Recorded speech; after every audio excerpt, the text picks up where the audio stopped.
Everyman Driver Nation, what's going on? Welcome back. I'm Dave Erickson. No Double Dave today. I've got something a little bit better, a better version of a Double Dave inside the car. It will make sense here in just a bit. I have here the 2019 Toyota Avalon. They call it a premium mid-size sedan. From your point of view, doesn't this look like a full-size sedan? I think it does, but Toyota says no. Today we're going to do a driving review for you because I've already taken this car out on the roads in San Diego back in April. I'll explain here, and I'll have a link below so you can see those videos as well. So let's go ahead and get started. Damn.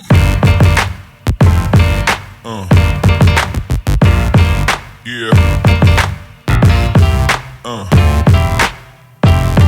Yeah. Yeah.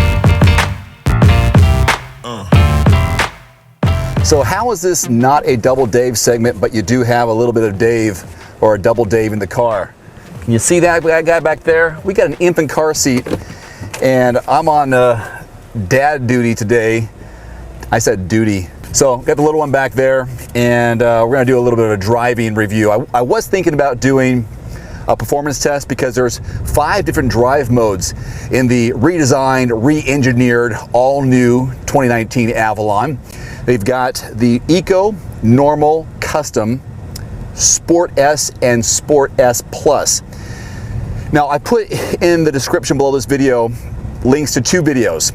I was in San Diego back in April and did 2 versions of this car. One was a just arrived walk around video. The second one was more of an overall review. We had an embargo on the fuel economy and driving impressions, so I held off to do that in the second video. So I'll put those down below. So now that I have the car for a full week, I can give you some different real world perspective on how to use the car, my thoughts now. So some demonstrations, I'll show you the backseat legroom and headroom and a cargo volume thing. Fuel economy, I'll kick that off first because that was one of the things we held off on last time. 22 city, 31 highway. Now this has the 3.5 liter V6 made it to an 8-speed automatic transmission, 301 horsepower, 267 pound-feet of torque. And I've been driving mostly in normal, and then every once in a while, because I want to hear the Sport Plus growl, and I guess they pump in some engine sound to make it sound more sporty than it is. I've been averaging 25, which is exactly what Toyota projects. 2231 with a mixed driving number of 25, nailing it. And I've had a decent mix, probably more city than highway, so that's even a higher praise for Toyota and the engineers on making this engine good. There's this version, and there's 4 trim levels. There's the XLE, XSE, Limited, and Touring. We have the Touring. All but the Touring have a hybrid version. And it's only for $1,000 more, which is incredible. Why not? If you're environmentally conscious, you're cost conscious, and you want to drive a quieter car, go for the hybrid for only $1,000 more, and you're getting the same car, basically. And that one has a 2.5 liter 4-cylinder. The total horsepower output on that is 215 with 163 pound-feet of torque in the hybrid version of the Avalon 2019. Before I go much further, let's go ahead and take a look at the backseat legroom and headroom. So here's a look at my real-world backseat legroom and headroom. I am 5'11", and so as you can see here, this is my position as a driver.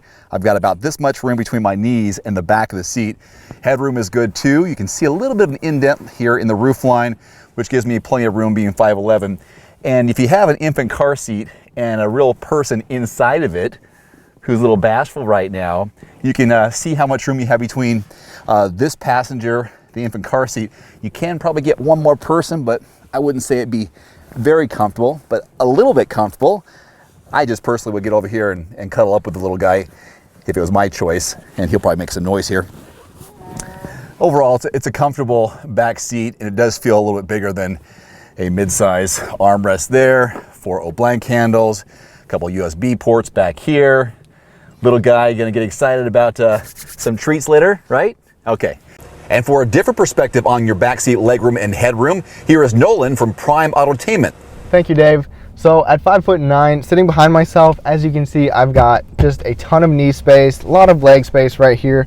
I fit in here really well. I can put a few fingers above my head, but let me give you a first person look right here and show you exactly what I got. All right guys, so like I said, at 5'9", sitting behind myself, I've got absolutely no problem at all for knee space. I've got the seat all the way down, so foot space is a little bit crammed, but I can still get my feet under there. Even with that seat all the way back, sitting behind it, I can sit behind it easily. And then for head space, as you can see, I can put a few fingers above my head, so no problems at all. Now driving around, and this is funny because I remember asking a representative from Toyota when I was in San Diego, hey, is this really a mid-size? Because this seems to compete more with the full-size sedans. And they said, it is. It's considered a mid-size, but stat-wise, it seems bigger. This car is actually longer, wider, and lower than the outgoing model. And they said it competes with the Buick LaCrosse, Nissan Maxima, and Chrysler 300. But I had the Honda Accord recently, and those cars look identical in terms of size. I don't know. Maybe you can leave some comments below on which vehicles you think really compete with the Avalon. So there are 3 ways to open the trunk lid of the Avalon. There's a button, of course, on the key fob. There is a button also left of the steering wheel. The third way, you kind of have to look for it, and once you do know where it is, it's easy to find. So here's our Toyota logo. There's our backup camera. It is actually over here between the O and the N of the word Avalon. I press it, and up it comes.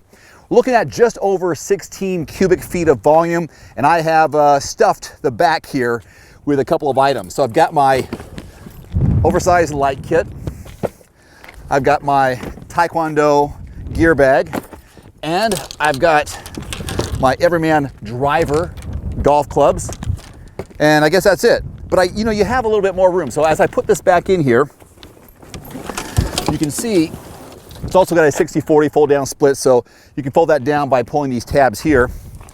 I can stuff all this in here and still have room for, a small run to the grocery store. So you can utilize even more space right here. So pretty decent amount of space in the back of a mid-size sedan. Let me show you guys a few things that I've gotten here. Let's take a look. My wife and I find ourselves traveling quite a bit, so I've got a couple carry-on suitcases, a couple small beach chairs, and then a couple folding chairs back there. And I was thinking about putting fishing poles in here with those seats down, and there'd absolutely be no problem whatsoever. Definitely a very large, spacious trunk. What I've come to appreciate in my week of driving is the technology they have in this car. It really is a technological marvel compared to the previous version.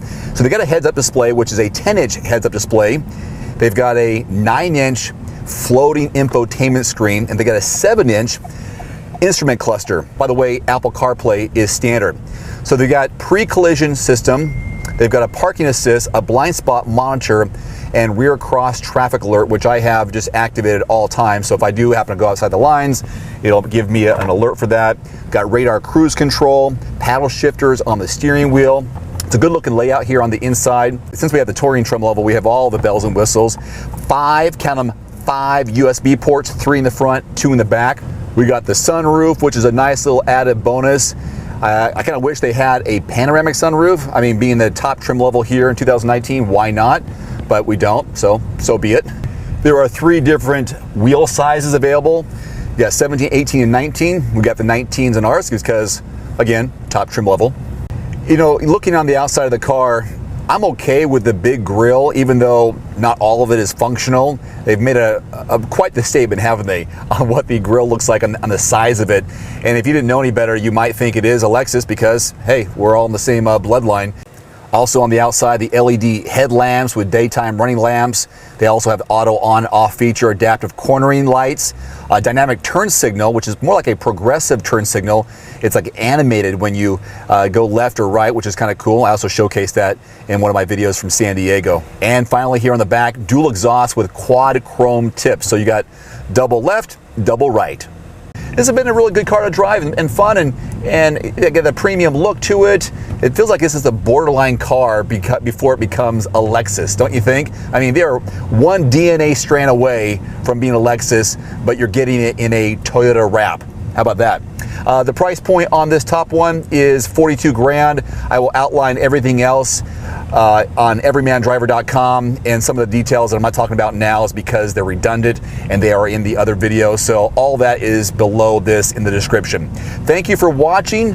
Thanks for putting up with me and my boy in the back seat. If you haven't already, I'd appreciate it if you do click subscribe and help my channel grow. Putting out 2 to 3 new videos every week. Also, contributors like Nolan from Prime Autotainment, give him a look. His link is below the video as well, so subscribe to him. And until next time, I'm Dave Erickson. Thanks so much for watching. Drive safe. Adios.